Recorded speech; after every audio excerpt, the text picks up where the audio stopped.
Mesdames, Messieurs, bonsoir et merci de votre fidélité à Nyota Télévision. Dans l'actualité, ce 10 décembre 2014, c'est bien évidemment la célébration de la Journée internationale des droits de l'homme. Et en cette matière, le Bureau conjoint des Nations Unies pour les droits de l'homme, ce bureau estime que la République démocratique du Congo a fourni beaucoup d'efforts depuis 2014. Nous allons en parler dans cette édition. Et nous irons à Kipushi pour constater la reprise des cours dans les écoles GECAMIN de cette cité minière. Les enseignants vacataires ont reçu 2 mois de salaire sur les 8 mois d'arriérés qu'ils réclamaient.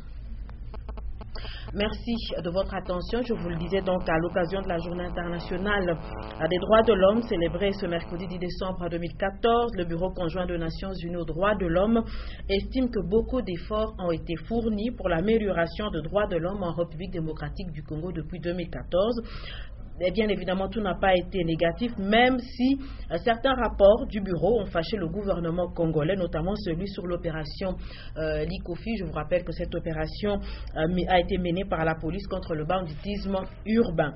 10 décembre, cette date correspond également à la célébration de la Déclaration universelle des droits de l'homme. Nous allons parler donc de l'historique de ce texte et surtout des causes justement qui ont milité à sa mise en place. Un reportage d'Edouard Kankou. La première célébration de la Journée internationale des droits de l'homme a été déclenchée lors de l'adoption de l'Assemblée générale des Nations unies de la Déclaration universelle des droits de l'homme en date du 10 décembre 1948. Et selon les initiateurs, cette journée a été instaurée pour trouver des voies et moyens de bannir les inégalités sociales et de lutter contre les abus ou valeurs négatives et injustices sociales. Il va sans dire que les droits de l'homme sont des droits inaliénables de tous les êtres humains, quelle que soit leur nationalité, résidence, sexe, origine ethnique ou couleur de peau. C'est ainsi qu'en 1993, la Conférence mondiale de Vienne sur les droits de l'homme avait noté que les États et les gouvernements ont pour devoir de promouvoir et protéger tous les droits de l'homme et libertés fondamentales. Ces droits sont notamment basés sur la liberté, l'égalité, la dignité. On qualifie ces droits de naturels, égalitaires et universels. À ce jour, des avancées significatives dans le respect des droits de l'homme en continent d'Amérique et d'Europe. Cependant, l'Asie et surtout l'Afrique ont encore des efforts à fournir dans ces domaines. Les guerres et violences continuent. L'éducation, la vulgarisation et la sensibilisation devraient s'accentuer pour imposer les droits de l'homme et partant restaurer la justice sociale. Voilà, alors qu'est célébrée ce 10 décembre la Journée internationale des droits de l'homme, ce mardi est également célébrée la Journée internationale des droits des animaux. Et bien paradoxalement, cette journée existe. C'est un appel à un bon traitement des animaux, surtout lorsqu'ils sont abattus. Et je vous propose d'écouter à ce sujet le docteur Katende au cours donc de cette interview qu'il a pu accorder à notre confrère Guillaume Kazati. Il s'agit bel et bien d'une sensibilisation à tous les détenteurs des animaux, à tous ceux qui utilisent les animaux dans les recherches, dans les expérimentations, tous ceux qui vivent avec les animaux dans des parcs, de pouvoir respecter les animaux, respecter leur manière d'être, leur biologie et surtout respecter leur droit à la vie, car, dit-on, la vie est sacrée. Il ne s'agit pas d'arrêter de consommer la chair des animaux, mais il s'agit bel et bien entendu de respecter la manière d'abattre ces animaux. Tel animal, chaque animal a sa manière d'être abattu. Ce n'est pas parce que l'animal nous sert par sa chair de nourriture que nous devons pouvoir le maltraiter, l'abattre, les torturer de n'importe quelle manière non plus. Effectivement, sous d'autres cieux, il y a des procès comme ça qui sont intentés à l'égard des personnes qui détiennent très mal les animaux. Mais ici à Lubumbashi, le cas n'a pas été encore, il n'y a pas de cas qui sont connus. Mais les gens qui maltraitent les animaux, ce sont des gens qui doivent être déférés devant la justice. Par exemple, si vous privez votre animal de nourriture, d'un abri, vous ne les soignez pas, effectivement, s'il y a un voisin puissant, il peut vous transmettre, intenter un procès en justice. Et nous allons parler santé. Il s'agit de cette campagne de vaccination. Tous les enfants âgés de 0 à 59 mois sont concernés par cette opération qui consiste à la vaccination à la vitamine A couplée en supplémentation au mébendazole. Il s'agit de prévenir la vision des enfants mais également d'éliminer les vers intestinaux. Il faut savoir que ce vaccin est gratuit. Un reportage de Jean-Paul Malimba, Maurice Mazel. Dans l'objectif de protéger les enfants âgés de 0 à 59 mois contre les infections d'yeux et les vers intestinaux, la vaccination en supplémentation de vitamine A couplée au mébendazole est administrée aux tout petits dans les zones de santé à Lubumbashi. Cette opération ne plus de porte à porte comme jadis, les parents sont obligés aujourd'hui d'amener leurs enfants aux zones de santé les plus proches de leur domicile. Par manque de sensibilisation sur le début de cette opération vaccinale, le constat est que beaucoup de parents n'ont pas amené leurs enfants âgés de 0 à 59 mois aux zones de santé pour qu'ils reçoivent la vitamine A couplée au déparasitage au mébendazole, alors que cette opération de vaccination prend fin le samedi prochain. Pour le médecin et infirmier vaccinateur, la vaccination des vitamines A aux enfants âgés de 0 à 59 mois est utile car elle aide les tout petits à avoir une bonne vision d'yeux à partir du bas âge.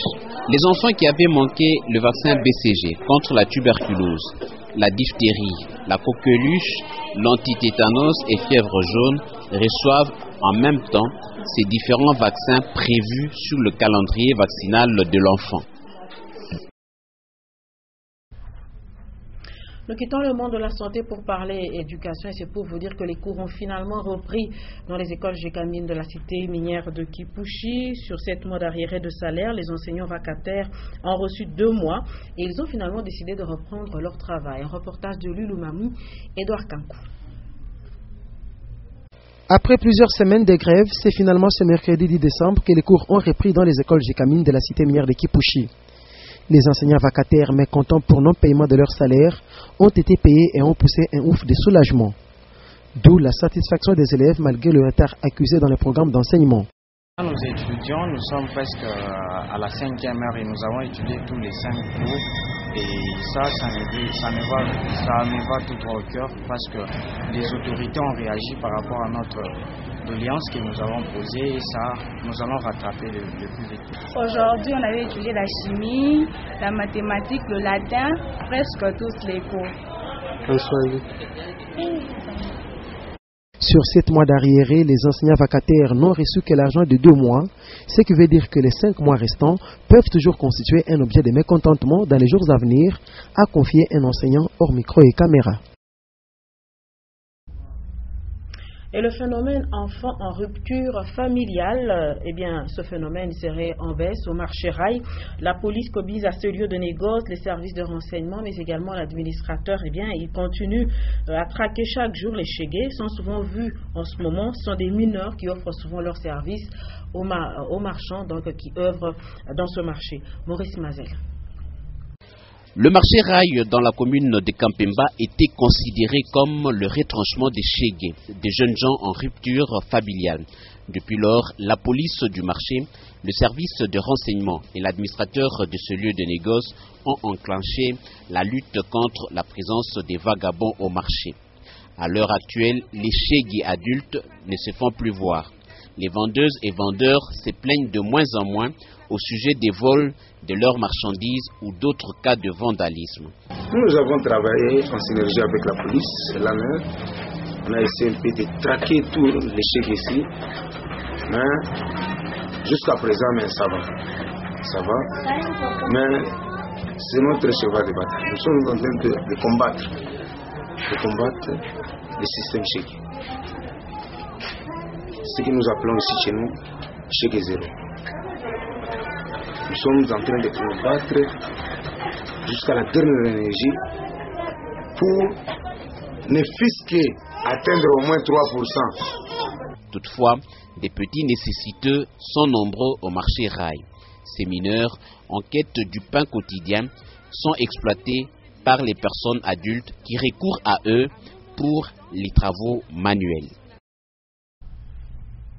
Et les travaux de construction de drains se poursuivent normalement sur l'avenue Niembo, et cela malgré les pluies qui ne cessent de s'abattre sur le Lubumbashi. Et pour les ouvriers affectés donc aux travaux, eh bien ces travaux prendront fin incessamment et les usagers n'ont rien à craindre. Antoine Roger Mbouyi, Félix Kalombo. Pluie diluvienne ou pas, les travaux de drainage de l'avenue Niembo se poursuivent et finiront par prendre fin. Des agents de l'entreprise exécutant les travaux travaillent d'arrache-pied. Et c'est une grande partie qui est déjà opérationnelle. Une artère de grand par prendre fin. Des agents de l'entreprise exécutant les travaux travaillent. Pluie diluvienne ou pas, les travaux de drainage de l'avenue Niembo se poursuivent et finiront par prendre fin. Des agents de l'entreprise exécutant les travaux travaillent d'arrache-pied. Et c'est une grande partie qui est déjà opérationnelle. Une artère de grande importance, aujourd'hui trop empruntée, dans la mesure où elle désengorge l'avenue de la Loano et boulevard Moussiri lorsqu'on doit se rendre à Eoabora, Kigoma et centre-ville. Et même les fortes pluies actuelles ne font pas peur aux populations du coin qui envoyaient de toutes les couleurs auparavant, visiblement satisfaites pour sa réhabilitation mais inquiètes du non-respect des codes de la route.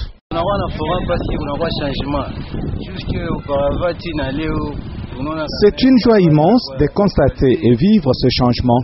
La chaussée est bien asphaltée. Nous saluons la volonté du gouvernement provincial. Toutefois, nous demandons à ce qu'on songe à mettre des dodanes pour éviter de cas d'accident. Nous trouvons que c'est bien maintenant par rapport à avant.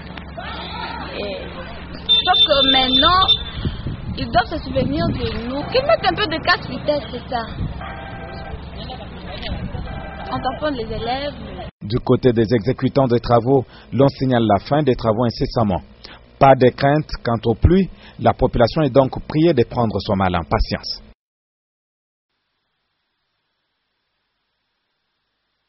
De plus en plus fréquenté à ces quelques semaines de festivités de fin d'année, une circulation qui devient abondante et qui implique également une présence remarquable de la police de circulation routière pour mieux réguler le trafic. Mais de plaintes sont enregistrées en ce moment, surtout par les conducteurs. Pour eux, de nombreux PCR tracassent et ils ne font pas correctement leur travail. Célestin Muganza nous en parle.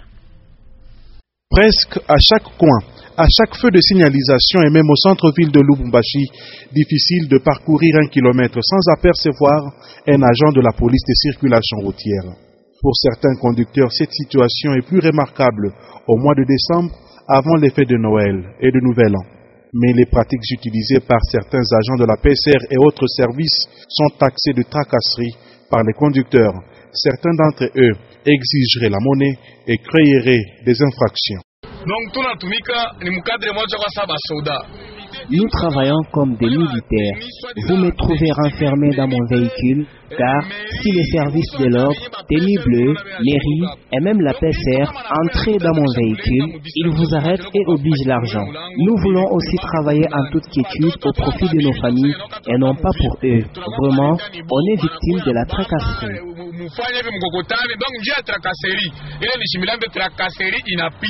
Le mois de décembre est souvent qualifié de courtoisie routière qui, pour cette année 2014, sera lancée incessamment. Une période de vache maigre pour les agents de la police de circulation routière, mais bénéfique pour les conducteurs qui circulent sans être inquiétés, même si souvent certains conducteurs en abusent. Alors que certains d'entre eux sont à la recherche du pain quotidien, d'autres agents de la police de circulation routière sont à leur poste et régulent normalement la circulation. Mesdames, Messieurs, nous restons dans le domaine de transport et nous quittons la ville de Lubumbashi pour l'est de la République démocratique du Congo, précisément la ville de Goma, où le moyen de transport le plus utilisé en ce moment, eh bien, c'est la moto. Et pour la sécurité des motards, mais également celle des clients, l'autorité urbaine de la ville a exigé le port du casque et la mesure est suivie. Un reportage de Lumière Moussa. Depuis plusieurs années, la ville de Goma, dans le nord Kivu, vit au rythme des taxis-motos qui facilitent le transport en commun. Le transport à moto fait bonne affaire dans cette ville à cause de l'architecture de la ville qui compte une seule route principale. À Goma, le port du casque est obligatoire chez les conducteurs et chez son passager, Question de les sécuriser et de les prévenir contre les effets néfastes enregistrés lors des accidents.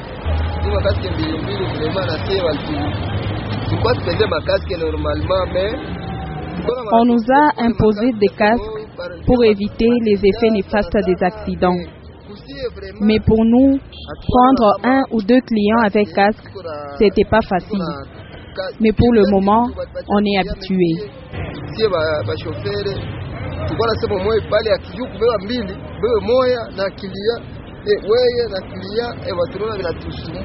Les femmes n'aiment pas porter les casques sous prétexte qu'ils leur abîment les cheveux. Nous leur émettons les casques, mais elles ne les portent pas. Et quand nous sommes en présence des éléments de la PCR, le tout retombe sur nous motards. Tout motard qui enfreint ce règlement se voit interpellé par les agents de la PCR et soumis à des amendes. La mise en application du port obligatoire du casque limiterait, selon certaines sources, des cas de mortalité dus aux accidents des motards à Goma.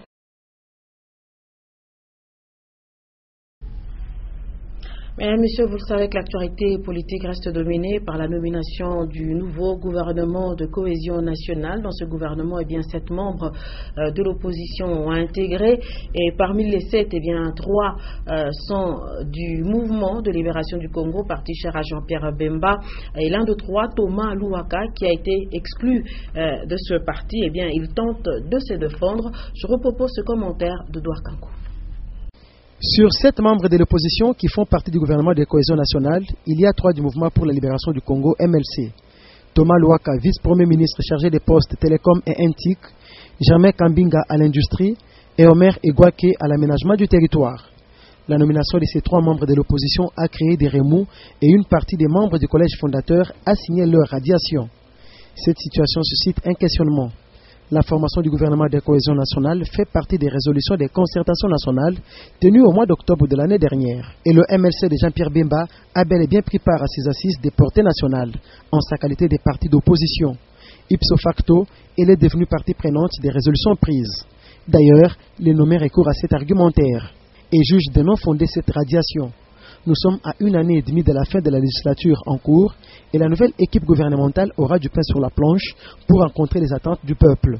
Une certaine opinion soutient qu'il est temps pour les heureux promus de réfléchir sur le bien-être de la nation plutôt que de régler les conflits internes qui n'intéressent pas le peuple. Voilà, mesdames, messieurs, c'est ainsi que s'achève cette édition d'information. Ne nous quittez pas.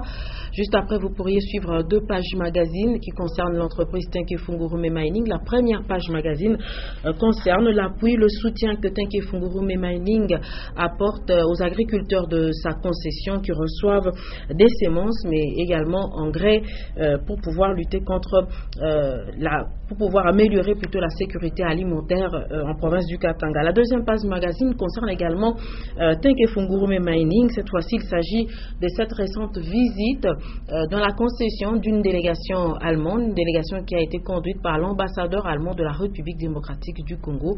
Merci de nous avoir suivis et je vous souhaite de passer une très très bonne suite de programme sur Nyota Télévision. Au revoir.